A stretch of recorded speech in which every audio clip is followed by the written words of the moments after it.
Tell me about your childhood, your early memories, good and bad things about your childhood. I was raised in my parents' house in our village. What I remember of it was a one-bedroom house.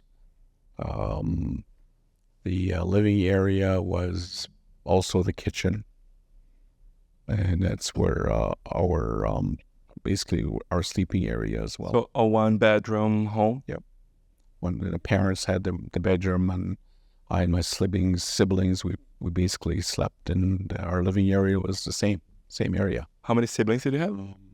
4. Wow, so Five. 5 kids sleeping in one area. Actually, there was 7. My 2 younger brothers passed away very young, so then there was 5 of us. So I got 1 older brother, 2 older sisters, and 1 younger sister. Where we grew up, there was like many other nations, we didn't have inside plumbing or electricity. Probably just arrived in our communities.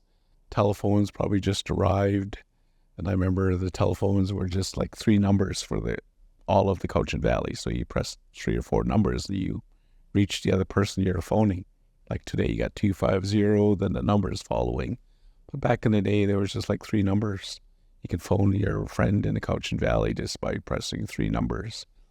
But I was very young. I kind of almost didn't understand it yet.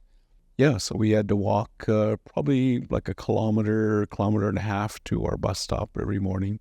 We got flooded in. We had my father used to put us on his dugout canoe and paddle us up the road and drop us off. Then we walked the rest of the way to the bus stop. I remember that very clearly. Snow days, walking in the snow to get to the bus stop. Summer days was nice. A lot of our area land that we lived in back then were farmland, so lots of fields, lots of wildlife, and it was a beautiful area. Now it's kind of building up, more houses are being built, but yeah, that's kind of where I grew up. My mother, when I look back and I had to ask my older sister, why can't I remember our mother at times? Like, I remember my sister, I remember seeing my father, and then it's because my mother spent almost 3 years in the Indian tuberculosis hospital. So I was Working there, or as a no, a patient? she was ill. For 3 years? Yeah, so she came out of it well and lived a good life, but still had some of that inside of her, but wasn't enough to get her really sick. So yeah, and I was wondering why she wasn't there. I couldn't remember when I started to go to school, kindergarten, grade 1, and I was saying, why is it I can't remember my mom? So my sister explained to me what happened. And our father worked. He was a logger, worked every day and 5 days a week. And he, put food on the table, paid the bills, put clothes on our back. And did you go to a normal school or to a day school? No. You didn't go to a residential school? I didn't go, but no, when I started school, I went to what is called the Indian Day School. And What was that?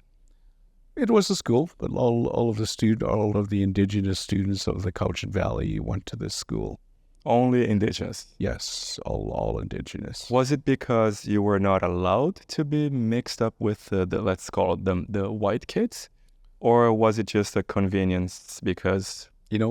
Elton, I don't know. Mm-hmm. I don't know the answer to that. You don't know, are you being politically correct, or you don't know, you really don't know? I really don't know. I was there for 3 years, and then all the students of that school got moved to a Catholic school, Mm-hmm. and that was integrated. So we had students of non-native students, students from other nations, but all Catholic. And Caucasians too. Yes.